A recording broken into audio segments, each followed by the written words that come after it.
अस्सलाम वालेकुम नाज़रीन, प्रोग्राम न्यूज़ रूम के साथ मैं हूं आपकी मेज़बान बुशरा बट। नाज़रीन, आज कुछ अहम खबरें आपके साथ डिस्कस करेंगे, ना सिर्फ डिस्कस करेंगे बल्कि उन पर तज्जिया भी लेंगे।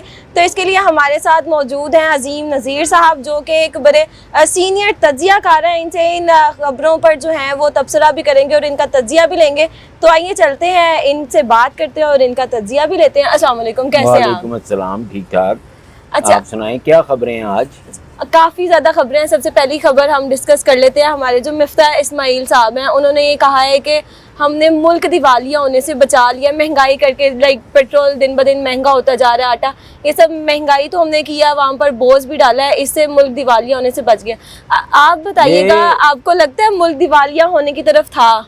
ये ऐसा है कि कल बजट पेश होना है और बजट से पहले ये उनकी प्रेस कॉन्फ्रेंस है, जिसमें उन्होंने और भी कई चीज़ों की तरफ इशारा किया है। उसमें सबसे अहम ये है कि हम रूस से गंदम खरीदेंगे।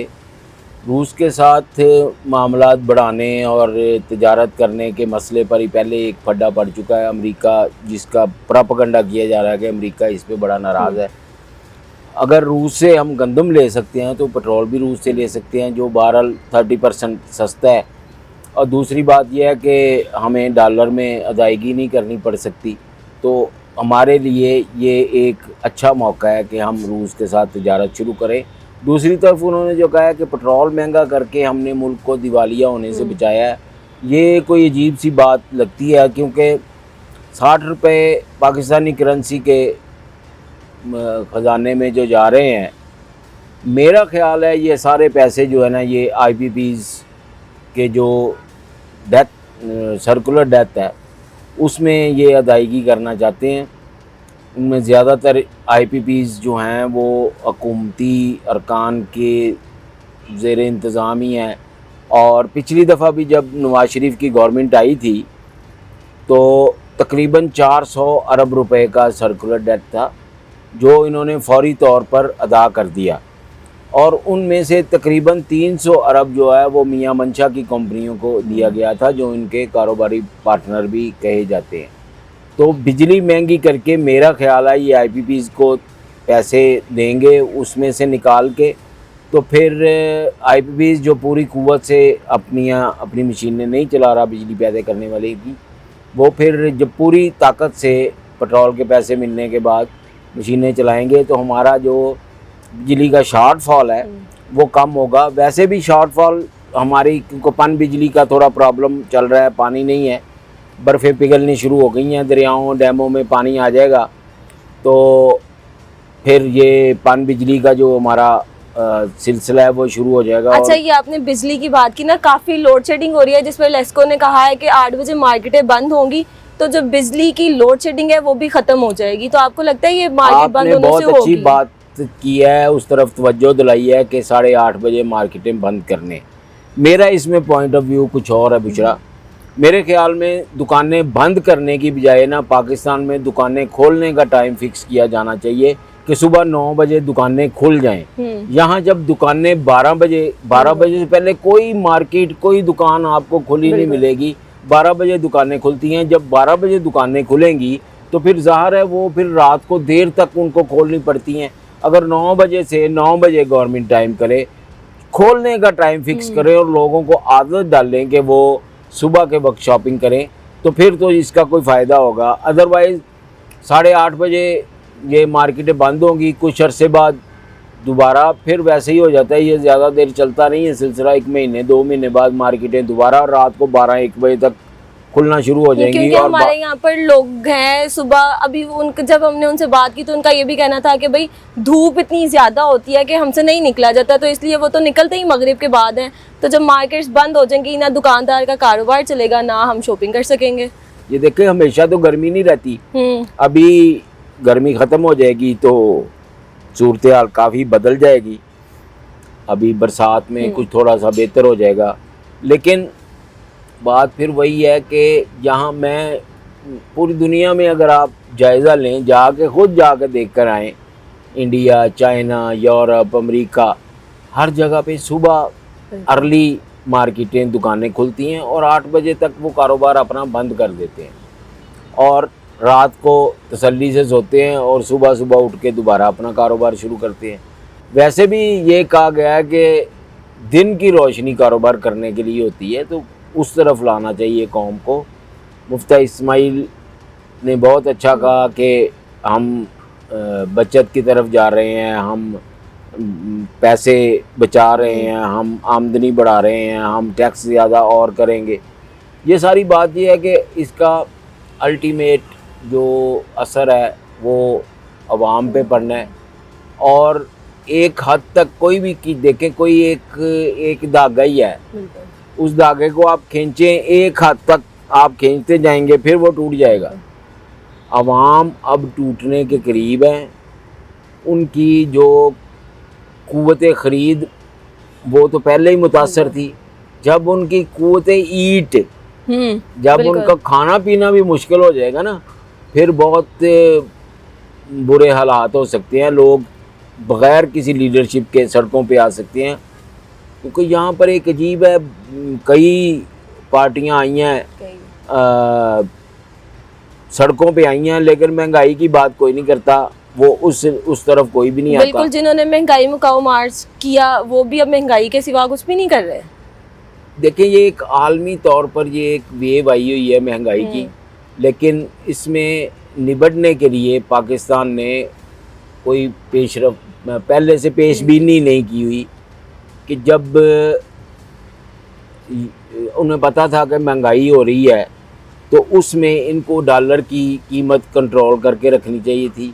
इनको पेट्रोल लेने के लिए इधर उधर ईरान से अगर स्मगल होके आ रहा है पेट्रोल, तो ईरान से वैसे भी लिया जा सकता है, जो बहुत ही सस्ता है। वहाँ से स्मगल कर के पेट्रोल, जो स्मगलर हैं वो अरबपति हो गए हैं। तो हम ये सारे सिलसिले शुरू करें अपने अवाम को रिलीफ देने के लिए। अगर अवाम को रिलीफ नहीं मिलेगा तो फिर ना तो कोई दफ़ा रहता है, ना कोई कानून रहता है, और ना ही कोई सुकून मिलता है, अनारकी फैल जाती है। तो मैं उम्मीद करता हूँ कि इस बजट में टैक्सेस तो हर रोज़ ही लगती है, मेरा नहीं ख्याल कोई नए टैक्सों का ऐलान करेंगे इस बजट में। जो क्योंकि बजट जो भी आता है वो होता अदाद व शुमार का हेर फेर ही है, उसका कोई ऐसा होता नहीं। क्योंकि हर रोज़ ही तो अपनी मर्ज़ी से वो चीज़ें महंगी सस्ती कर देते हैं। वो दौर गुजर गया जब बजट में किसी चीज़ की प्राइस फ़िक्स होती थी। अब तो ऐसा नहीं है, अब तो हर रोज़ ही बजट होता है। लेकिन मुझे लगता है कि कल के बजट में कोई ऐसी चीज़ें ज़रूर होंगी कि जिनसे तिजारत को फ़ायदा हो, या मुल्क का ज़रा मुबादला कमाने का सिलसिला अवाम को रिलीफ मिलने के चांसेस हैं इसमें। और अवाम रिलीफ मानती है अगर उनकी तनख्वाहों में इजाफा हो तो।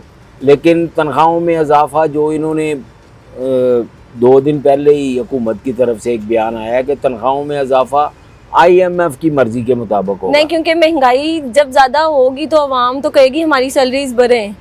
अब देखें, उन्होंने महंगाई करने के बाद ना एक इतना बड़ा अवाम के साथ मजाक किया है, और उस पर इतने अच्छे अच्छे लोगों ने क्लिप बनाए हैं कि 2000 रुपया। बिल्कुल। तो बल्कि एक क्लिप मैंने देखा, वो कह रहा था मुझे 2000 रुपया मिलेगा तो मैं अपने भाई की शादी करूँगा, और मेरे घर का प्लस्तर होने वाला है, मैं वो प्लस्तर भी कराऊँगा, और ऊपर मैंने एक कमरा बनाया हुआ, उसकी वायरिंग होने वाली है। मैं उन 500। अच्छा, इन 2000 के बारे में आप क्या कहना चाहेंगे? क्योंकि शहबाज शरीफ साहब जो हैं उन्होंने खुद हमें इतनी लंबी चौड़ी लिस्ट थमा दी हमारे हाथों में कि इन 2000 से हम ये इतना कुछ कर सकते हैं, तो हम इन 2000 से करें क्या? बेवकूफ़ बनाने वाली बात है ना। असल में हमारे हुक्मरानों को एक तवील अरसे से अवाम को बेवकूफ़ बनाने की आदत पड़ चुकी है। अवाम भी हमारे कम पढ़े लिखे थे, सादा थे, उनकी मालूमात इतनी ज़्यादा नहीं थी, तो इन्होंने खूब उनको रगड़ा लगाया, उनकी जो जहालत थी उसका भरपूर फ़ायदा उठाते रहे। लेकिन अब इनको समझना चाहिए कि बात बहुत आगे चली जा चुकी है। लोग बहुत पहले के मुकाबले में नॉलेजेबल हो गए हैं, उनको बहुत चीज़ों का पता है, और वो अब इतनी जल्दी से किसी चीज़ के झांसे में नहीं आएंगे।